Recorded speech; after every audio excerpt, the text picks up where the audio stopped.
اندر پھر بھی ثواب ہے، اور اس کو اگر علماء کی طرح سمجھ کر کے پڑھو پھر بھی ثواب ہے۔ بلکہ یہ تو بڑی دور کی بات ہے، جو قرآن ہے یہ قرآن ایسی عظمت والی کتاب ہے کہ جو اس کے ساتھ مل گیا اللہ نے اس کو بھی عظمت عطا کر دی، اس کو بھی عزت مل گئی۔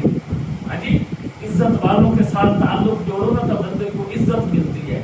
قرآن ایسی عزت والی کتاب ہے، باعزت کتاب ہے، باعزت نسخہ ہے، باعزت وحی ہے اللہ رب العزت کی کہ اس کے ساتھ اس نے اپنی نسبت قائم کی، گویا کہ سمجھو وہ بھی عظمت والے ہو گئے۔ وَتُعِزُّ مَن تَشَاءُ، میرا اور آپ کا یقین اور عقیدہ ہے کہ عزتیں اللہ کے خزانے سے ملتی ہیں۔ اِنَّ الْعِزَّةَ لِلَّهِ جَمِيعًا، ساری دنیا جہان کی عزتوں کا مالک میرا رب ہے۔ دنیا کے دروازوں پہ عزتیں نہیں ملتی، عزتیں وہاں تقسیم ہوتی ہے جہاں سے اللہ کے خزانے سے عزتیں ملتی ہیں، جس کو عزت ملنی ہوتی ہے۔ اور یقین سے میں کہتا ہوں کہ الحمدللہ ہم جتنے بھی گناہگار ہیں لیکن ہم اللہ کے ہاں باعزت لوگ ہیں۔ اللہ کے نبی صلی اللہ علیہ وسلم نے فرمایا یسروا ولا تعسروا، بشروا ولا تنفروا، لوگوں کو مشکلات میں نہ ڈالو، آسانیوں کے اندر لے کے آؤ، اور لوگوں کو خوشخبریاں سناؤ، ہر وقت ان کو ڈراتے نہ رہو اور ڈر کی وجہ سے بیچارے کو مار نہ جائے۔ خوشخبریاں بھی دین کے اندر ہیں۔ اللہ نے ہم سب کو باعزت بنایا ہے، اور اس باعزت ہونے کی دلیل یہ ہے کہ جس کے بارے میں اللہ کے پیغمبر صلی اللہ علیہ وسلم نے فرمایا صحابہ کی طرف اشارہ کر کے کہ ان کو 1 درجہ ثواب ملے گا، لیکن جنہوں نے بن دیکھے میرے نام کے اوپر قربانیاں دینی ہیں ان کو 3 درجے ثواب ملے گا۔ مطلب کیا ہے کہ خوشخبریاں ہمارے لیے بھی ہیں، اور الحمدللہ اس امت کے اندر اگر کوئی آج آقا صلی اللہ علیہ وسلم کی گستاخی کر کے دیکھ لے یا قرآن کی بے حرمتی کر کے آزما لے تو مسلمان اس کے اوپر مر مٹنے کے لیے تیار ہو جاتے ہیں۔ تو یہی تو عزت ہوتی ہے کہ بن دیکھے ہم اتنے اسلام کے اوپر عمل کے اندر کمی کوتاہی ہوتی رہتی ہے، کوئی شک نہیں میرے اندر آپ کے اندر کتنی کمی کوتاہیاں ہوں گی، لیکن جنرل عقیدے کے اوپر ہم اتنے الحمدللہ کاربند ہیں کہ کوئی نمازی نہیں ہے، کسی کے منہ کے اوپر سنت رسول کی نہیں ہے، کوئی قرآن کا نہیں پڑھا ہوا، لیکن جب آقا کی ختم نبوت کی بات آتی ہے یا قرآن کی گویا کہ توہین کی بات آتی ہے یا صحابہ کرام کی توہین کی بات آتی ہے تو اس وقت ان کا خون بھی گرم ہو جاتا ہے۔ یہی تو عزت ہے جو اللہ نے ہمیں دی ہے، اور کیوں دی ہے کہ ہم اس غیر گزرے دور کے اندر بھی اس باعزت کتاب کے ساتھ اپنا تعلق مضبوط رکھے ہوئے ہیں۔ دیکھو ہر مسجد کے اندر قرآن پڑھا گیا ہے، ہر مسجد کے اندر، بلکہ ہر سمجھو گھر کے اندر، یعنی اگر تراویحوں کی شکل میں نہیں پڑھا گیا تو قرآن کی تلاوت اس مہینے کے اندر کم از کم ہر مسلمان کے گھر کے اندر ہوتی ہے۔ مرد نہیں کرتے تو گھر کی عورتیں کرتی ہیں، لیکن یہ وہ کتاب ہے کہ ہر مسلمان کے گھر کے اندر اس مہینے کے اندر کھلا پڑھی گئی ہے، اور بڑے شوق سے اور عقیدت سے اور وقت نکال کے اور بڑے خشوع خضوع کے ساتھ اس مہینے کے اندر ہر جگہ پہ قرآن کی تلاوت ہوئی ہے کہ نہیں؟ میرے بھائیو یہی تو ہم اگر ہم اپنے اعمال کی طرف دیکھیں میرے بھائیو تو ہمارے کالے کرتوت اتنے ہیں کہ ہماری شکل بگڑ جاتی، یہ رب کا شکر ہے اور محمد مصطفیٰ کا صدقہ ہے کہ ہماری شکلیں سلامت ہیں، اور ہم قرآن کے ساتھ اتنا مضبوط تعلق رکھے ہوئے ہیں کہ ہماری شکلیں اب بھی برقرار ہیں۔ تو اس کا مطلب ہے کہ ہم عزت والی کتاب کے ساتھ تعلق رکھ کر کے اب بھی باعزت ہیں۔ اسی لیے تو پیر نصیر الدین رحمت اللہ نے فرمایا کرتے تھے، اے نصیر تو اس کو فضل باری سمجھ ورنہ تیری طرف دیکھتا کون ہے۔ جو تیرے اعمال ہیں یہ تو فضل باری ہے ہمارے اوپر کہ ہماری شکلیں نہیں بگڑی، اگر ہم اعمال کی طرف دیکھیں تو ہمارے تو پلے بھی کچھ نہیں۔ تو دیکھو غیر گزرے دور کے اندر بھی ہم گناہوں میں لت پت بھی اب مسجد کے اندر شوق سے آئے بیٹھے ہیں، ہم نے نماز پڑھی ہے، تراویحیں پڑھی ہیں، تو گویا کہ سمجھو کہ اتنا تو حصہ ایمان کا ہمیں ملا ہوا ہے، اور یہ باعزت لوگوں کے لیے ہوتا ہے۔ اس مہینے کے اندر بھی دیکھو کتنے لوگ ہیں جو مساجد کے قریب نہیں آتے، جو قرآن کے قریب نہیں آتے، मैं कहता हूँ उलमा की तो क्या बात है, सारी रात तारीफ करता रहूं तो नहीं खत्म होगी। हुफाज की तो क्या बात है, कुर्रा की तो क्या बात है, उनके फजाइल बयान करता रहूं तो बहुत लंबे हैं। लेकिन अगर कोई अनपढ़ आदमी भी हम में से, हमारे मुआशरे में से, जिसका ताल्लुक कुरान के साथ जुड़ गया, वो अनपढ़ भी इस दुनिया के अंदर बाइज्जत हो गया है और आखिरत के अंदर भी बाइज्जत हो गया है। आपने सुन नहीं रखा कि एक बंदा था, उसको कुरान आता भी नहीं था, कुरान पढ़ा हुआ भी नहीं था। ये सादी सी मिसाल मैं आपको सुना रहा हूँ। और वो क्या करता था, बावुज़ू हो करके कुरान को अदब के साथ उठा करके, सीने से लगा करके, चूम करके, आंखों से लगा करके, गोद में रख करके खोल के बैठ जाया करता था। और एक रिवायत के अंदर आता है कि वो शहादत वाली उंगली से हर 70 के ऊपर बिस्मिल्लाह बिस्मिल्लाह पढ़ता रहता, कुरान खत्म कर दिया। लेकिन एक रिवायत के अंदर आता है कि वो जो है वो इतना भी उसको नहीं आता था, बस वो यही हर 70 के ऊपर उंगली रख के कहता था कि या अल्लाह तूने ये भी सच कहा, तूने ये भी सच कहा, तूने ये भी सच कहा। उसका नतीजा ये मिला कि दुनिया तो जैसे गुजर जाती है, गुजर जानी ही है, लेकिन अल्लाह को कुरान के साथ निस्बत इतनी पसंद आ गई कि अल्लाह ने उसकी मग़फ़िरत फरमा दी। कुरान इतना वफादार है। हाफ़िज़ों के लिए तो जो कुरान ने वादे किए हैं वो बड़ी लंबी बात है ना। कुर्रा के लिए जो कुरान ने वादे किए हैं, शुहदा उलमा के लिए जो कुरान ने वादे किए हैं वफादारी के, वो तो लंबी बात है। मैं अनपढ़ लोगों की, मुआशरे के सादा दोस्तों की बात कर रहा हूँ। अगर वो भी कुरान के साथ इस अकीदत से जुड़ जाते हैं, कुरान उनको भी कितना ऊंचा मकाम अता करता है। तो इसलिए मेरे भाइयों, ये कुरान करीम है। और फिर तुम देख लो ये हुफाज की कितनी कुर्बानी है। और इस गैर गुजरे दौर के अंदर तुम अरब के अंदर जा करके देखो ना, या यहीं पे नेट खोल के देखो, कुरान सामने रख करके देख करके तरावियां के अंदर पढ़ते।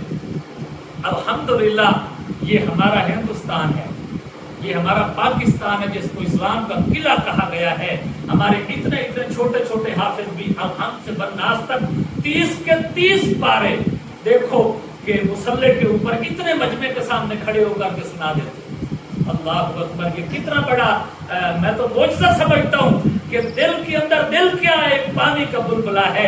और अल्लाह ने 30 पारों वाला इतना बड़ा कुरान अरबी के अंदर, जो हमारी मादरी जुबान अरबी नहीं है, लेकिन वो नक्श उस पानी के बुलबुले के ऊपर रब ने नक्श कर दिया। इसीलिए तो कुरान कहता है कि याद करने वाले के लिए बड़ा आसान है। कोई याद करना तो चाहे, कोई कुरान के साथ ताल्लुक जोड़ना तो चाहे, कितना बड़ा आसान है।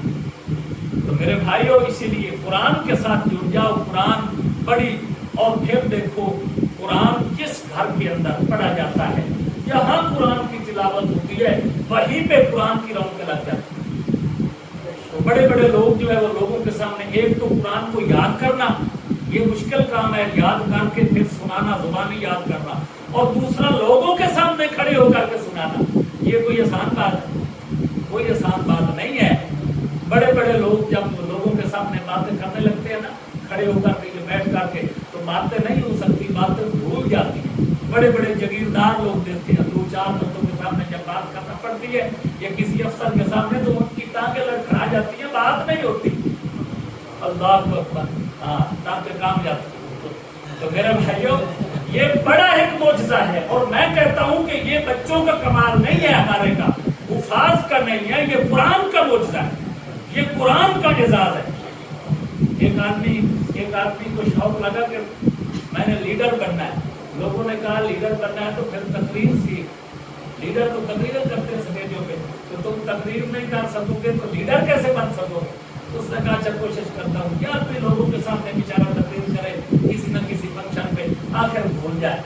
तो आखिर किसी ने, बड़ी उम्र वाले बंदे ने उसको समझाया कि ये गोभी की फसल है और वहां जाकर के डंडा लगा तकरीर। और ये गोभी के जो पौधे हैं ना, इनको तो बंदे समझ के, ये बंदे हैं, ये बड़ा मजमा है, और मजमा समझ करके दिल में रख करके इनको देख करके तकरीर का रट्टा लगा। उसने एक दिन लगाया, दूसरे दिन, तीसरे दिन, उसने कहा ठीक है भाई अब जलसा रख तो मैं तकरीर करूंगा, तैयार हो। तो इतने रट्टे लगाने के बाद जब आज के दिन जलसे के ऊपर सचेत पे खड़ा हुआ, माइक पे ऊपर उसने बिस्मिल्लाह पढ़ी, और उसके बाद फिर तकरीर बोल गई, फिर खामोश हो गई। आखिर कहने लगा बंदे बंदे हो, लोभी लोभी हो।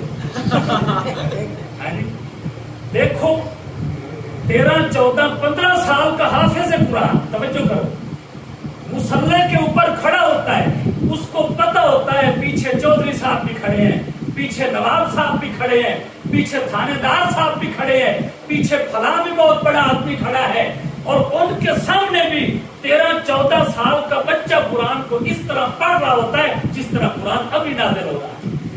तो ये क्या कोई बच्चे का कमाल है? तुम बताओ, ये किसी का, ये खुद कुरान का कमाल है।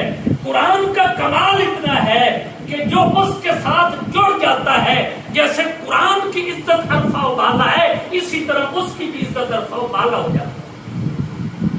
तो इसलिए कुरान जहां पे होता है वहां पे बरकतें आती हैं, बरकतें आती हैं मेरे भाइयों। आखिरी बात तवज्जो से सुनना और इस पे अमल भी करना।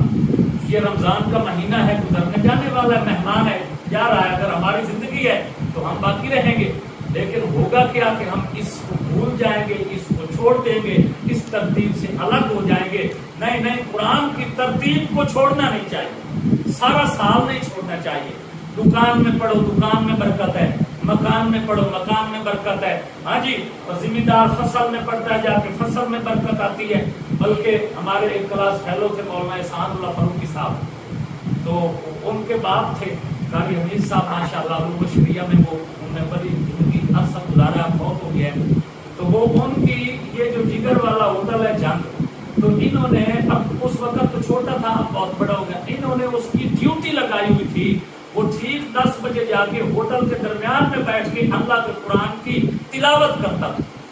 चंद सूरतें वो डेली उस होटल के अंदर बैठ करके पढ़ता था, और वो उसका वजीफा मुकर्रर था। तो देखो, जिनका अकीदा है कुरान के साथ, तो अल्लाह उनको फिर इसी तरह देता है। देखो वो कहां से कहां तक अल्लाह ने उनके रिज़्क़ के अंदर बरकत डाली। हाँ जी, ये कारोबार के अंदर कुरान को शामिल करो, बिजनेस के अंदर कुरान को शामिल करो, अपनी जिंदगी की हर लम्हे के अंदर कुरान को शामिल करो। अल्लाह अकबर। मैंने ये परसों की बात है, बस्ती गाजी शाह में अपने कारी सईद खुर्शीदी साहब को फोन किया कि मैंने तुझे मिलने आना है, तो किस वक्त तुम मिलते हो? तो 7-8 बजे सुबह मैं आ जाऊँ। तो उन्होंने कहा नहीं जी, मैं 7 बजे राना शिफात के भट्ठे पे जाके डेली कुरान की तिलावत करके आता हूँ। तो मैंने कहा कोई फंक्शन है? कहता नहीं, मेरी ड्यूटी है जिंदगी की। हमारे शायद धूप हो, मौसम साफ हो, खराब हो, मैंने इतने बजे जाके भट्ठे के ऊपर कुरान की तिलावत करना। अल्लाह अकबर। देखो उन लोगों को कुरान के साथ कितनी अकीदत है, फिर उनके रिज़्क़ के अंदर बरकत भी देखो कि अल्लाह ने उनको बाइज्जत रिज़्क़ कैसे दिया हुआ है। ये कारोबारी पॉइंटों के ऊपर जो कुरान पढ़े जाते हैं, ऐसे कुरान की तकरीबात होती हैं, याद रखो ये इतना फायदेमंद होती हैं। जो रिज़्क़ हासिल होता है वो नुकसान वाला नहीं होता, वो फायदेमंद होता है। और जो रिज़्क़ बरकत वाला मिले उससे फायदा क्या होता है? ना डॉक्टरों के ऊपर पैसे देने पड़ते हैं, ना थाने कचहरी के ऊपर पैसे लगते हैं, ना हमारे कोई लंबे अस्पताल में सब पैसे लगते हैं। इन वबाई अमराज से, इन चीजों से, दुनिया की खराफात और दुनिया की मुसीबतों से हम बच जाते हैं। थोड़ा रिस्क होता है मगर अल्लाह उसके अंदर बरकत इतनी डाल देता है कुरान की निस्बत, कुरान की बरकत से, कि वो कोई चीज की कमी भी बंदे को नहीं होती। मेरे भाइयों, यकीनन आज की तकरीब ये एक बहुत अजमत वाली तकरीब है। मुबारकबाद के मुस्तहिक हैं हमारे भाई मोहतरम अजीज हाफिज मोहम्मद अरशद साहब, उनके भाई, उनके वालिद मोहतरम मौजूद है, हमारे बुजुर्गों को मुबारक है कि अल्लाह ने तुझको ऐसी औलाद दी, या आपने औलाद की अल्लाह की तौफीक से ऐसी तरबियत की कि अब कुरान पढ़ते हैं और कुरान पढ़ाते हैं। हमारे अजीज हाफिज शुएब साहब, हाफिज अरशद साहब, दोनों ने पूरा महीना डट करके पूरा दिन कुरान की तिलावत करना पड़ती है, याद करना पड़ता है, उसके बाद मुसल्ले के ऊपर सुनाना पड़ता है। लोग तो कहते हैं तरावियां पढ़ाना कोई आम काम है। कारी अनवर साहब को पता है माशाअल्लाह, पूरा दिन लगता है 1 घंटे के लिए, 12 घंटे लगाते हैं, उसके बाद 1 घंटे की तैयारी होती है। मुबारकबाद के मुस्तहिक हैं जिन्होंने इनके पीछे खड़े होकर इस गैर गुजरे दौर के अंदर कुरान करीम की तिलावत सुनी। और आज की तकरीब के हमारे खसूसी मेहमान भी, हमारे मेजबान भी, हमारे मोहतरम भाई चौधरी मोहम्मद नसरुल्लाह शहीद साहब, अल्लाह ताला इनकी इज्जत के अंदर और इजाफा फरमाए اور اللہ تعالیٰ جو ہے وہ اس کاروباری پوائنٹ کے اندر برکت عطا فرمائے اور ان کے نیک مشن اور ان کی نیک کاوشوں کو اللہ تعالیٰ اپنی بارگاہ کے اندر قبول فرمائے. انہوں نے اہتمام کیا اور ماشاءاللہ ہر سال یہ بڑے تکلف سے بڑے خلوص کے ساتھ اہتمام کرتے ہیں. اللہ ہم سب کی محبتوں کو اسی طرح سلامت رکھے, اسی طرح اللہ تعالیٰ ہم سب کو قرآن کے ساتھ قائم و دائم فرمائے. وآخر دعوانا الحمد